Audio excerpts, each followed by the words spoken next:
everybody. Today we're going to be looking at the career of Happ since he announced his retirement today. So, first off, I do have this at the bottom, but he was drafted in 2004 in the third round by the Phillies, and he stayed in their minor league system the entire time and came up with them and pitched for a few years, started his career there. So, in 2007, he came up, he started one game, went 4 innings, but though had an 11.25 ERA. And he went 0-1. He got the loss. So after that, he was sent back down, didn't come up for the rest of the season. The following year, he starts in AAA at Lehigh Valley. He comes up in the middle of the season for Brett Myers, because Brett Myers needs to go down to work on stuff. So Happ comes up and takes his spot in the rotation. He plays in 8 games, and 4 of those are starts. He pitches 31.2 innings and to a 3.69 ERA. So that's pretty solid for his first actual season, even though he still didn't pitch very many games. He still put up pretty good numbers. That's what you'd like to see out of a young prospect. And then he also went 1-0, which is the opposite of his record from the previous year. In the NLDS, he pitched 3 innings and had a 3 ERA. So he just gave up 1 run in his 1 appearance against the Dodgers in 2008, en route to the Phillies World Series. He didn't pitch any more games in that playoffs, but the Phillies ended up winning anyway, and he got his World Series ring. So there's that. He got that done early in his career. Next, 2009, he pitched in 35 games. 23 of them were starts. Now he's fully on the team. He pitched 166 innings, which that's a lot for only 23 starts. 2.93 ERA, and 12-4. That was a very, very solid season for him. Great follow-up on his previous season. So it's looking like he has a lot of potential, looking like he could really be an anchor in this rotation for lots of years to come. 2 consecutive seasons of really, really good play. In the playoffs, in the NLDS, he goes 3 innings with a 9 ERA, which obviously a bit of a problem. That was against Colorado. The Phillies move on anyway. In the NLCS against the Dodgers, he goes 0.2 innings with 0 ERA. So he didn't get many runs in those 0.2 innings, but he didn't play very much either. And then finally, in the World Series, which really Cliff Lee was the only Philly that actually contributed anything, he went 2.2 innings to a 3.38 ERA. So he pitched fine, he just didn't pitch very much. So maybe if he was doing well, they could have used him more. Who knows? The Phillies obviously lost that World Series to the Yankees, so they did not go back-to-back, but they at least got there. So he has a World Series under his belt. He has another World Series appearance, so I think he's doing okay. So then in 2010, he was traded to Houston. In that trade, the Phillies got Roy Oswalt, who became part of their 4 aces that they had in 2010 and 2011. And then they sent to Houston, obviously Happ, Anthony Goes, and Jonathan Villar.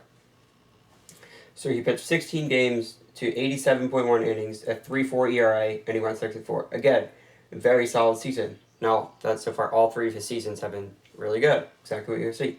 They did not like the playoffs this season. This is when Houston was in their full tank/rebuild stage and just were not good. So he stayed on Houston. Next season, 28 games started, 156.1 innings to a 5.35 ERA, and he went 6-15. That record, obviously, yes, that's partially due to his 5.35 ERA, but then also the Houston offense was horrible. They were a very bad team. And that's part of the reason they're so stacked now, is because they got all those draft picks back then and could get really good players. But, yeah, so his first 3 seasons in the league were solid. His 4th season was quite bad. A lot of that is likely due to the bad Houston team around him. But we'll see, because he moved from a World Series contender to the bottom of the league. Must not have been very fun for him, but at least he already got his ring. 2012, he goes from Houston to Toronto in the middle of the season. 28 games, 24 of them are starts. 144.2 innings pitched to a 4.79 ERA, and he went 10-11. So he's bringing his numbers back down a little bit. Still quite high compared to where he was the first 3 seasons, but there's that. And then he ended up in Toronto, where he stayed for a few more years. So 2013, he was in Toronto. 18 games started, 92.2 innings, 4.56 ERA, and 5-7.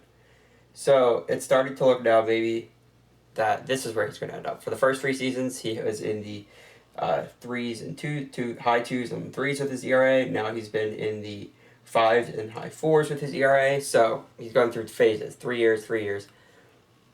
Who knows where he's going to end up? He's being very streaky over multiple years, but we'll see. Then 2014, 30 games in Toronto, 26 of them are starts, 158 innings, a 4.22 ERA, 11-11. So it's another season of a above 4 ERA. Now he's had more seasons above 4 than below 4. And then the next season, he's traded in the offseason from the Jays to the Mariners for Michael Saunders. And then during that season, the Mariners trade him to Pittsburgh for Adrian Sampson. So in that season, that 2015 season, he pitches in 32 games, starts 31 of them, 172 innings, 3.61 ERA, and 11-8. So this season is his first one in 4 years, well, I guess not 5, where he looked like he was at the beginning of his career. So now that's 4 seasons below 4 and 4 seasons above 4 ERA-wise. So he's half and half on his career. Still has not made the playoffs, though. His only 2 playoff appearances were both in World Series runs. Has not made it since. 2016, though, that changes. He's back in Toronto. He signs there as a free agent. He pitches in 30. He starts 32 games, 195 innings, and 3.18 ERA. Goes 20-4. Fantastic season from him. Pitched a lot of innings and pitched those innings very well. 3.18 ERA, over 195. That's really, really solid. And then he does get some now more playoff appearances in the ALDS against the Rangers. He pitches 5 innings to a 1.80 ERA. And that series had the infamous, I believe that was the year with the Bautista, if not the next year. I think it was that year. Actually, yeah, because Jason made the playoffs that next year, so it must have been 2016 with Bautista's bat flip.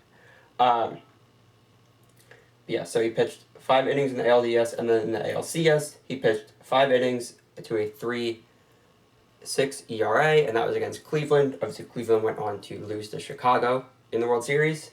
And then that season also, he finished 6th in Cy Young voting, like I said, with his 3.18 ERA, 24 record, and 195 pitches. Clearly his career season. That's the only Cy Young votes he gets in his entire career. Arguably, he could have gotten some earlier in his career, especially with that 2.93 ERA season in 2009, because he did pitch in 35 games, but he didn't get any. So next, 2017, 25 games started, 145 innings, 3.53 ERA, 10-11, and the Jays missed the playoffs. So he's only been in the playoffs 3 times in his career so far, but it's been about 10 years. Next, he is traded during the 2018 season.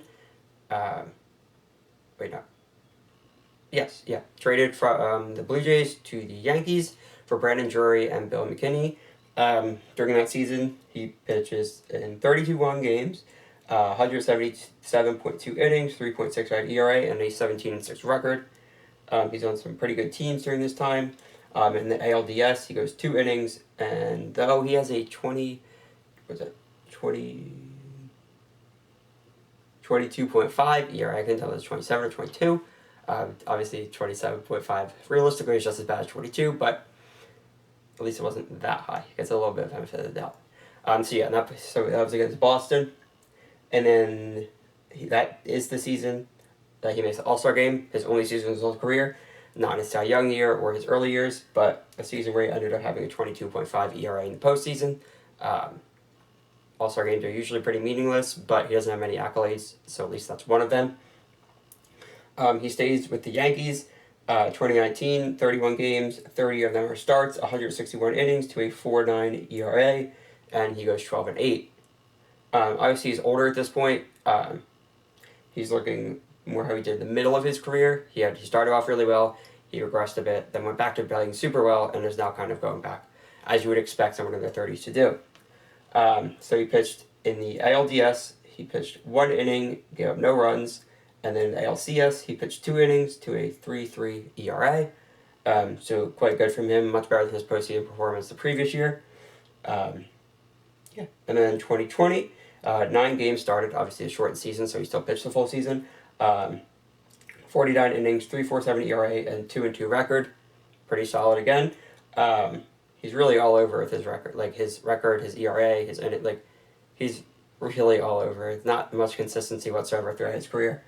In the playoffs, in the ALDS, he pitched in 2.2 innings to a 13.5 ERA. So now his playoff performance regressed to how it was 2 years prior. Like I said, he's super inconsistent. He's really all over. And then finally, in 2021, he started off in Minnesota, where he had a 6.77 ERA during his time there. And he was traded at the deadline to the Cardinals, which was a decision that confused most people because his ERA was horrible. Cardinals obviously saw something they could fix, and he did pretty well there. He had about 4 ERA, which is solid. Obviously, he was part of their 17-game win streak. So that entire season last year, he pitched 30 games, 152 innings, 5.79 ERA, and a 10-8 record. Though a lot of that ERA is from the Minnesota part. So that's all in his career. Quite a long career. Seems like he's been around for a while. Lots of people know his name. Seems like he would have accomplished more than he actually has. He has World Series really early on, though he didn't even pitch in the World Series. He did pitch in the World Series the following year, but unfortunately they lost. He got his Rookie of the Year, second vote. Well, he didn't get Rookie of the Year. He got placed second in Rookie of the Year in the 2009 season. He got his 6th place Cy Young vote, and then his All-Star. So not much more than that. He hasn't pitched at all this season. It's just now that he officially announced his retirement. I guess he was trying to work up and maybe make a comeback and just realized he couldn't. Advice that Cole Hamels should take, though, I mean, good for him for constantly just getting lots of money from franchises and never even pitching for them. But at least J. Happ recognized that it's time to retire. So, a solid career for him. He had about 21 WAR, which is okay. And it's been around for a while, so 15 seasons. So yeah, that's all on J. Happ. Thank you for watching. Here YouTube is recommending another video of mine to watch. And thank you.